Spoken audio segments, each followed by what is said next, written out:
네, 안녕하세요. 다운컴퓨터학원입니다.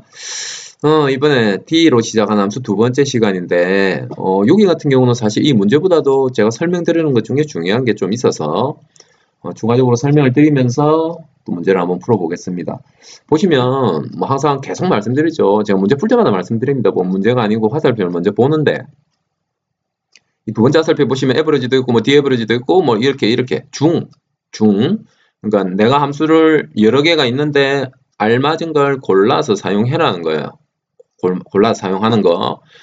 근데 여기서는 이 문제를 푸는 게 중요한 게 아니고 일단 평균을 구하라고 했기 때문에 평균 구하는 함수가 두 개가 나왔는데 문제를 잘 보시면 이제 요런 부분이 있다는 거예요. 함수, 뭐 기본 함수, 그러니까 함수에 관련된 강의 첫 시간에 제가 아마 항상 설명드리는 거지만 sum, average, 편의상 이렇게 약자로 적었습니다. max, minimum, 뭐 이런 거.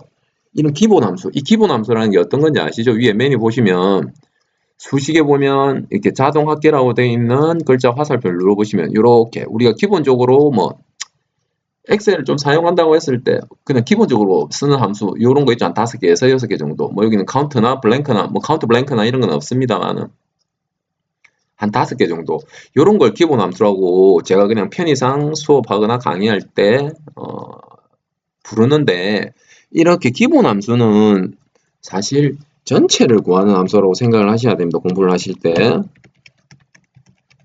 뭐 사실 근데 편의상 제가 설명은 이렇게 드리는 거지만 썸이나 에버리지나 맥스도 부분을 구할 수 있어요. 부분에 대한 합계, 부분에 대한 평균, 뭐 부분에 대한 뭐 최대값, 부분에 대한 최대값이란 말이 맞지는 않겠지만 하여간 이런 것도 전체를 구할 수 있는, 아니 부분을 구할 수 있는데 시험에서는 뭐 이걸 가지고 부분을 구하세요라는 문제가 거의 나오지를 않기 때문에 이 기본 함수들 여기 수식에 있는 자동합계 눌렀을 때 나오는 요 함수들은 다 전체를 구한다고 일반적으로 생각을 하시면 되고 요런 글자 앞뒤로 뭐 붙는 거 있죠. 뭐 예를 들면 앞 시간에 했던 것처럼 d 뭐 dsum 그 다음에 sumif 이런 것처럼 전체를 구하는 함수 앞 왼쪽 그러니까 앞이나 뒤에 무슨 글자가 붙는 거 뭐 여기도 그렇겠죠. d average 편의상 이렇게 적는다고 했어요. 그 다음에 뭐 카운트 같은 경우도 이렇게 적으면 전체를 구하는 건데 뭐 카운트 if 뭐 이렇게 적는다든지 이렇게 하면 다 개수를 세는 게 아니고 부분 특정 조건에 맞는 거 내가 필요한 것만 개수를 센다는 거 요게 별거 아닌 것 같지만 생각보다 중요해요. 기본 함수 시험에서만 그렇다고 생각하세요. 실무에서는 뭐 이렇게 합니다. 100, 50, 뭐 100 이렇게 있으면 나는 100하고 100만 두 개 다 하고 싶다고 하면 썸을 써가지고요. 쉼표로 구분을 해서 부분을 구할 수 있습니다. 다 말고 이렇게 이렇게 구할 수 있는데 시험에서는 이런 문제가 나오지는 않기 때문에 그냥 시험에서는 자격증 시험에서는 여기에다 전체를 구하는 함수라고 생각하시고 이런 글자 앞뒤로 뭐 붙는 거 있죠. 지금 설명 이렇게 보여지고 있는 거 이런 것들은 부분을 구한다고. 그러니까 지금 왜 이걸 길게 설명드리냐면 지금 문제 잘 보시면 자 평균을 구한단 말이죠. 그럼 두 개다가 평균을 구하는 함수인데 어떤 걸 써야 되느냐? 다 평균을 구하는 게 아니고 구분이 보면 영업용도 있고 가정용도 있고 산업용도 있는데 이 중에서 가정용, 그러니까 다 말고 부분, 가정용에 대한 부분적인 평균만 구해내라고 했기 때문에 여기서는 에버리지는 일단 되지가 않는다는 거야. 그러니까 남아있는 거는 디에버리지라는 걸 써야 되는 게 맞는 거고 자, 그 다음에 첫 번째 화살표 보시면 뭐 어쩌고 해서 내림을 해라고 돼 있어. 사실 여기는 표시에서 항상 오른쪽이 중요하다고 말씀드리지만 두 개 다 뭐 0을 만드는 게 가능해요. 가능한데 여기서 내림을 해라고 했기 때문에 내림이니까 당연히 라운드업은 올리는 걸 거고 라운드 다운 내리는 걸 거고 그래서 라운드 다운하고 실질로 남아있는 거는 디에버리지 그러니까 뭐 편의상 죄송합니다. 편의상 요렇게 제거를 해보는 거죠. 얘는 필요 없고 맞죠? 여기도 필요 없고 그 다음에 얘도 필요 없고 그러니까 실질적으로는 남아있는 두 함수를 사용해서 문제를 풀어야 이 문제가 풀린다는 거예요. 그 외에는 아까 앞 시간에서 설명드렸던 것처럼 전체 번호 조건, 전번조, 전체 번호 조건, 데이터베이스 함수 쓰는 건 똑같으니까 근데 여기서도 일단 뒤에 걸 먼저 쓰면 안 된다 그죠? 평균을 구하고 나서 뭐 반올림을 한다든지 내림을 한다든지 올림을 한다든지 그런 거니까 오른쪽에 보시면 0을 3개 만들어주는 거네요. 그러니까 0 개수만큼 세시고 앞에다가 마이너스 값을 붙여주면 되겠죠. 자 일단 평균을 구할 거니까 몰라도 넌 입력하시고 디에버리지 함수를 사용해서 일단 자동 완성 기능을 이용해서 함수를 만들어주고 첫 글자가 D이면 무조건 표준체입니다. 처음에는 무조건 표준체 D 다 선택한다. 뭐 데이터베이스 함수라는 말이 있긴 합니다만은 D니까 처음 값은 다 선택한다고 생각하시고 선택을 하고 나서 마우스에 손 떨어지면 쉼표.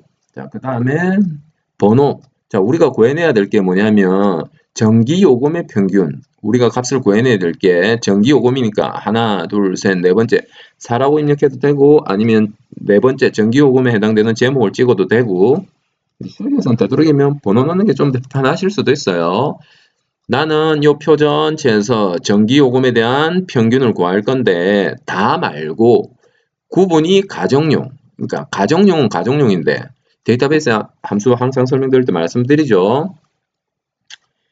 여기 보시면 가정용이라고 되어 있어서 이렇게 가정용 이렇게 찍는 게 아니고 제목을 포함한 가정용을 선택해야 되는데 데이터베이스 함수 특성이 이렇게 중간에 건너뛸 수가 없다는 거예요. 두 개가 무조건 붙어 있어요. 연결이 돼야 되는데 지금은 이렇게 구분이 영업용이라고 되지 구분이 가정용이라고 연결이 안 되기 때문에 답 적는 칸 옆에 보면 이렇게 따로 만들어져 있죠. 구분은 가정용이라고 이렇게 붙어야 돼요. 여기서처럼 구분 여기 있고 가정용 여기 있고 떨어지면 안 된다는 거.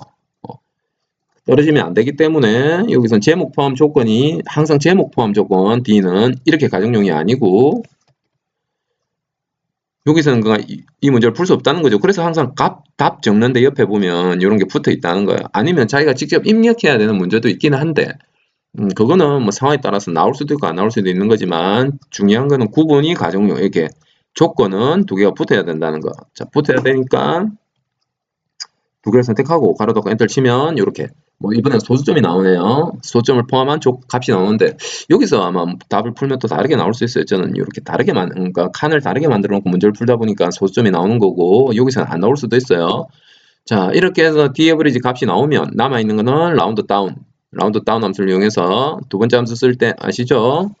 더블 클릭해도 되고 수식 입력줄 클릭을 해도 되고 두 번째 함수 쓸 때는 항상 는 다음을 찍어 두시고 자, 라운드 다운입니다. 두 번째 함수 쓰고 나면 무조건 제일 뒤라고 쉼표. 자, 0이 3개네요. 3은 3인데 0을 만들어주는 거니까 마이너스 3 하고 가로 닫고 엔터 쳐보시면 이렇게 보이시죠? 0이 3개 만들어진다는 거. 이렇게 푸시면 간단하게 풀 수 있는 건데 뭐 굳이 설명을 드리자면 한 가지 더 추가로 문제에 따라서 이 부분이 없이 나오는 수가 있어요. 없이. 이러면서 조건은 뭐 여기 제가 하나 더 추가를 해볼게요. 뭐 예를 들어서 이 문제에 대한 추가요. 조건은 뭐 지금 제 같은 경우는 C에 18번에서 19번에 입력하여 문제를 푸시오. 뭐 이런 식으로 나올 수도 있다는 거예요. 요 문제에다 포함되는 겁니다. 화살표 밑으로 하나 더 추가해서 뭐 이런 문제가 나온다면은 사실 뭐 이 형식대로 가면 되는데 중요한 건 구분이 가정용 이렇게 안 되기 때문에 여기에다가 연결될 수 있게끔 그러니까 제목하고 조건이 연결될 수 있게끔 이렇게 입력을 해두고 문제를 풀어야 된다는 거예요. 그 다음에 하는 게 똑같아요. D로 시작하는 함수니까 두 글자 D에버리지 선택해서 첫 글자가 D네요. 그러니까 무조건 표전체 선택 쉼표까지는 무조건 하는 거.